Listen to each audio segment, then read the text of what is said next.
First of all, I was alerted to the fact that not everybody may be familiar with what is a zombie apocalypse.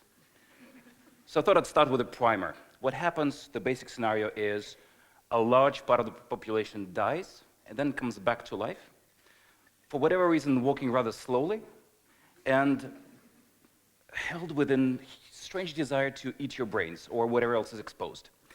What happens afterwards is a complete collapse of the society, lack of food, electricity, internet, and then things go progressively worse. As described in this documentary. Voila, that one. Any fans in the room? Yay?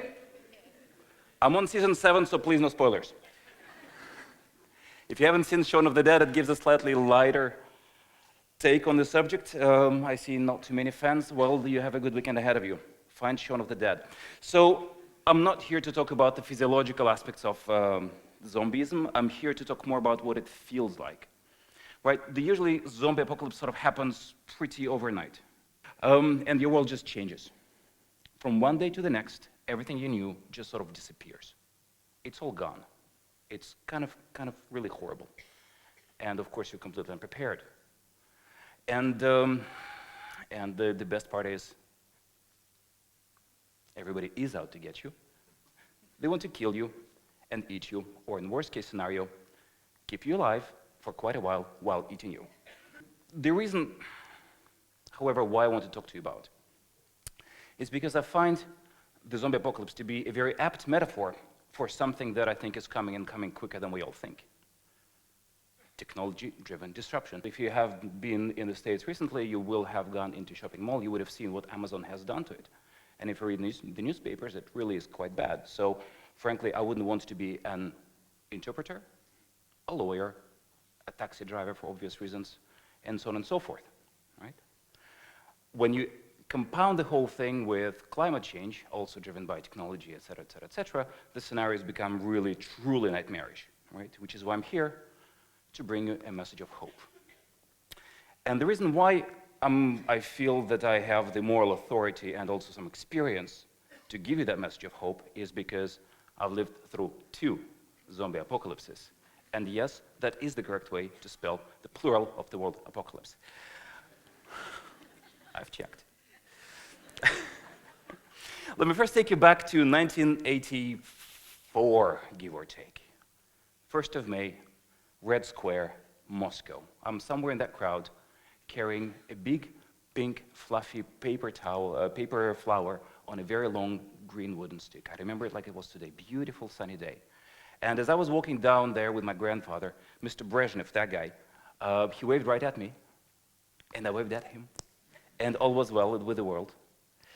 And then fast forward a few years forward, and you end up in 1989, which is when the USSR, as you may have read in history books, has sort of ceased to exist. It wasn't quite the overnight change, because it did take a couple of years for the USSR to actually stop and for something else to start. Technically speaking, 1991, right? But fundamentally, it was just like a zombie apocalypse, because for millions and millions and millions of people who lived in a country, the country they lived in just disappeared. It used to be called USSR, and then it was called Russia, Tajikistan, Azerbaijan, Armenia, whatever. Gone. The biggest and the baddest evil empire on the planet. Quite a few people were proud of that. So you can imagine it was a bit of a downer for them. Worse than that, their jobs, their pensions, their future, their prospects, the food in the store where they used to go and get food, all of that just disappeared. Right? And it's not just that, it's the lasting consequences of that. Because now we're, 25 years down the road? And there are still millions upon millions of people who are now in their 50s, 60s, 70s, and 80s who still haven't quite figured out what the hell had happened. And how on earth do they keep on living in this strange place that has none of the things they were used to for the beginning of their life? Right, for me, that one was pretty easy. I was 15, I just shrugged it off. And to give you a bit of context, when I was 15, my plan in life was to go to university, get a PhD in some sort of a social discipline, be that, I don't know, psychology or perhaps economics, teach morons at some university until I meet my untimely demise in a snowbank in Moscow with an empty bottle of vodka in my hand at the ripe old age of about 42. Considering I'm 43 today, I did pretty good, so hooray for apocalypse. The second apocalypse was not quite as cheerful, because at some point about a decade ago, I realized that I did not want to be working for the man anymore. And I had to stop right there and then and start doing something else and become whatever it is I do today, entrepreneur and consultant. And that was exactly like a zombie apocalypse as well, except again, no shambling dead, nobody trying to eat me, but everybody out to get me, the taxman, the accountant, everybody. So it was quite hard. It was very hard on me. It was also hard on people around me. Again, I'm not here to scare you. I'm here to give you hope, as I had promised.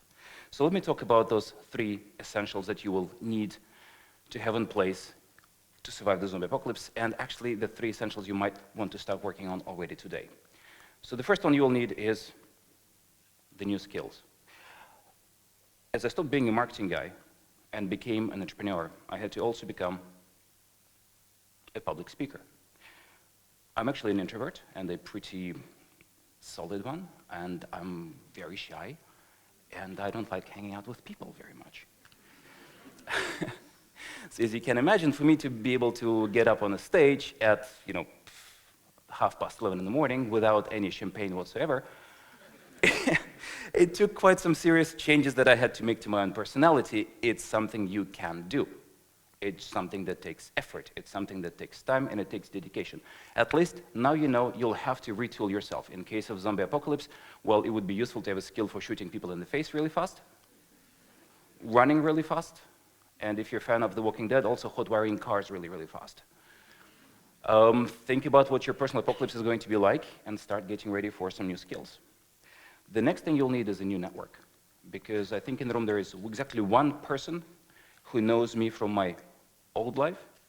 Everybody else who now I work with whom I spend my days, and cheerfully so, I had to meet from scratch. So I had to do something called the Startup Weekend Brussels. That's the first one that we did back in 2011.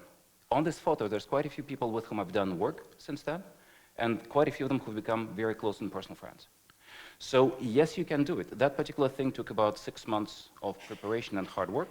So if you know what kind of network you may need when the apocalypse happens to you, when your job goes away, start working on that right now. Right, the third one is probably the hardest to describe and the hardest to find. It's what gets you out of bed in the morning. Right? It's something that used to be being a professional marketeer. That's what my purpose was before. Now it's, well, hacking Belgium together with a team of really fantastic people. And it took me quite a while. I think it took me about 6 or 7 years of doing all kinds of things, some of which I'm not terribly proud of. I kept my pants on, no worries, nothing illegal. To find what it is that actually motivates me. And I discovered that that is helping other people find their way towards survival after they've lost their, after they've gotten into the apocalypse in the first place. Thank you.